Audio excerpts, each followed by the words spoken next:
Hey y'all, it's Steve from Primo's Fine Wine and Spirits. I'm going to be tasting some beer today and I thought you guys might want to join me. Well, first off, let's take a look at the glassware. Now the size and shape of the glassware is as important to tasting the beer as it is the wine. What you see before you, this is a chalice and that is a tulip, both of which are just fine for drinking Belgian beers, of which we are drinking the Trappist Rocheforts. Today we got the 6, 8, and the 10. The numbers actually refer to the average alcohol content. It's not necessarily specific. The 6 actually is 7.5%, the 8 is 9.2, and the 10 is a whopping 11.3. It also will depend upon how much malt was put into the beer before it actually ferments, but that's, scientific, and I'm not a scientist. I may not be a scientist, but I do kind of understand how it works. Now, the 6 is actually considered a strong dark ale. The 8 is considered a double, and the 10 is considered a quad or quadruple. Basically, that means that the double is about double the amount of malt that they usually put in, and of course the quad is about 4 times. What that basically means is that the yeast has much more sugar to work off of, and therefore actually gives it more alcohol content. Very happy yeast. It makes very happy beer. So these are actually still a little bit on the cold side. I'm going to let these warm up just a little bit. That way I can taste full on what's supposed to be going on in there. The cold will actually mask a lot of the flavors that are there. You don't want to drink a warm beer by any means, but you certainly don't want to be drinking these extra cold. It just kind of robs them of some flavor and therefore, some enjoyment on your part.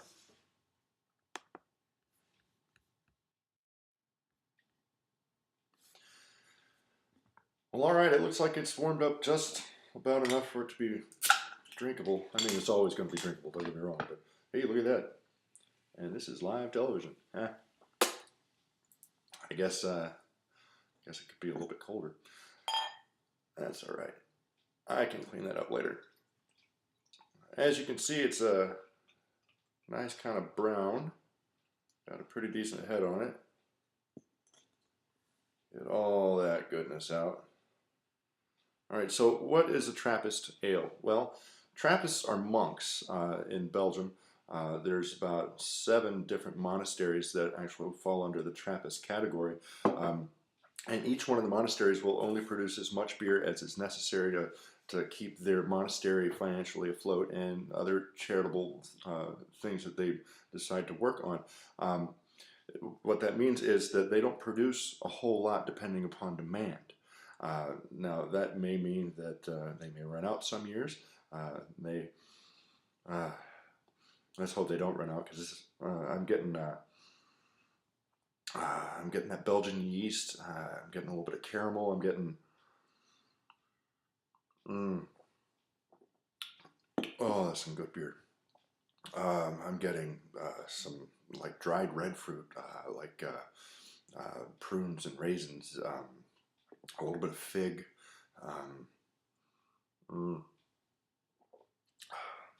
little bit of bread is probably the yeast, and those familiar Belgian spices that you normally get out of Belgium, coriander, maybe a little bit of cinnamon, maybe a little bit of nutmeg.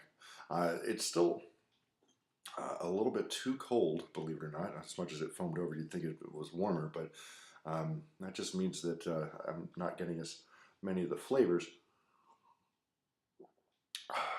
But it is quite good. It's really smooth. It doesn't have that alcohol burn that some strong beers have. It seems to be settling pretty nicely.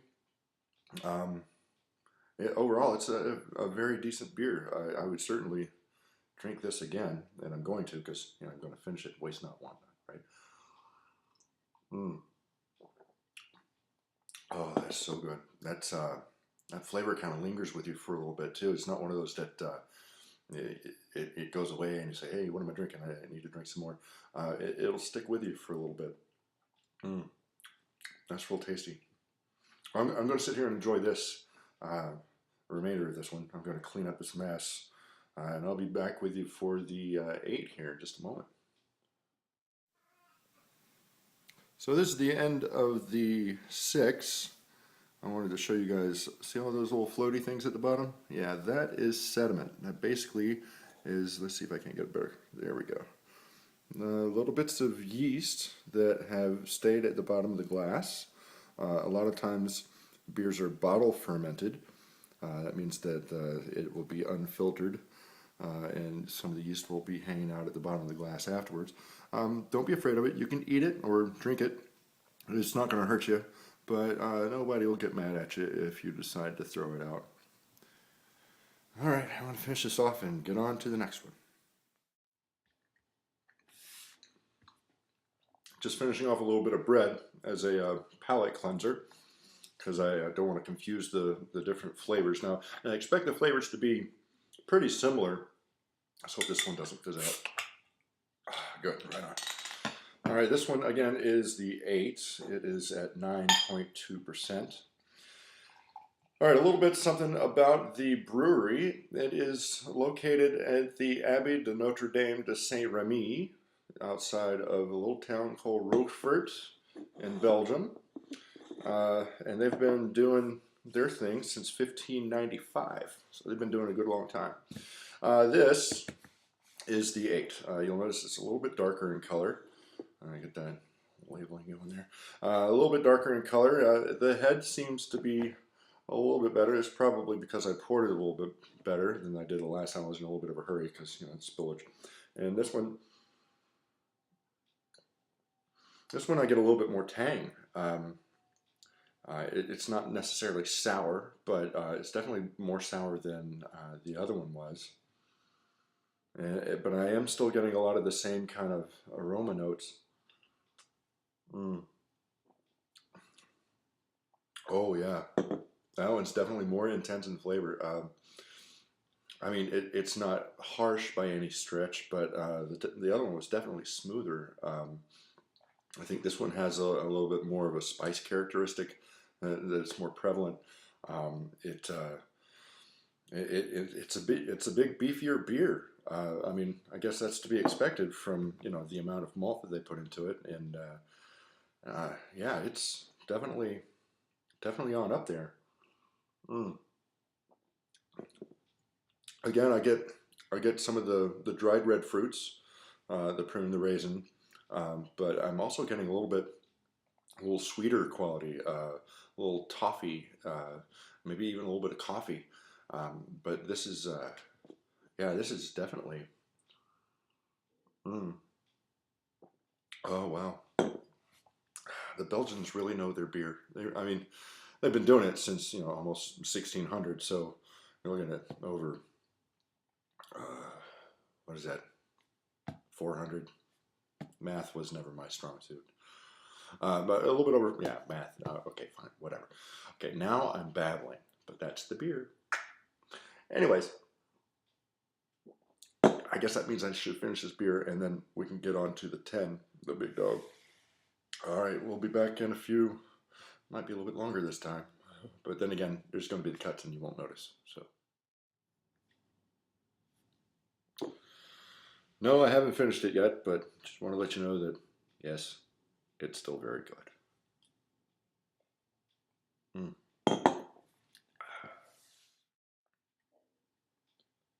Just a friendly reminder that this program is being brought to you by Primo's Fine Wine and Spirits in lovely Tulsa, Oklahoma. Come on by and see us. We're at 91st and Yale in the old Blockbuster building. We'd love to see you. Come on down. If you want to talk beer, find me. All right, I've cleansed my palate yet again with some more beer, bread. I'm going to have more beer. Woo.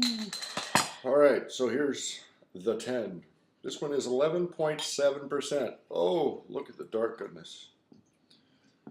Oh, wow. This is going to be good. Oh, wow.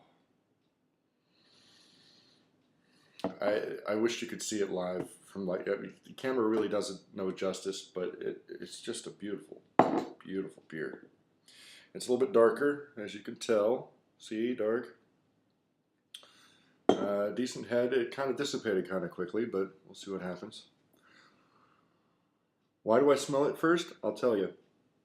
The nose and the mouth are very closely related, not only in proximity, but just when you taste something, uh, the smell really is a whole lot of what flavor comes through. I mean, whenever you smell something, that salivary, that's when you when you. I'm just gonna drink. Mm. Oh wow, that is. They get progressively sweeter. I mean, the six was really smooth. The eight was pretty robust. This has actually kind of calmed down a bit when it comes to the flavor components. It was wow. Let me. Mm, I'm getting more like like a toast. Uh, I get a little brown sugar.